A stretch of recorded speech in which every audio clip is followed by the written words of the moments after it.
Бир жолу болсо дагы ушул рецепт менен пияз нандар жасап көрүңүз. Дамында сөз болушу мүмкүн эмес. Эң алгач идишибизге суу, айран же болбосо сүт кошуп, аралаштырып алабыз. Үстүнө туз, кумшекер жана дагы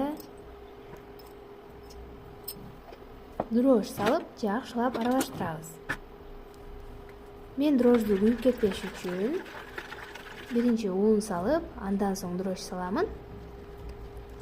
Кыздар, ошондой эле мен сармайды унутуп кетиптирмин.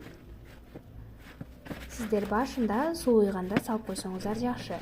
Мына ушундай жумшак камыр кылып, жарым саатка тындырып коебуз. Андан соң бөлүкчөлөргө бөлүп, жука кылып жайып алабыз. Жука болгону жакшы болот. Канчалык жука болсо, ошончолук кытыраган болуп чыгат.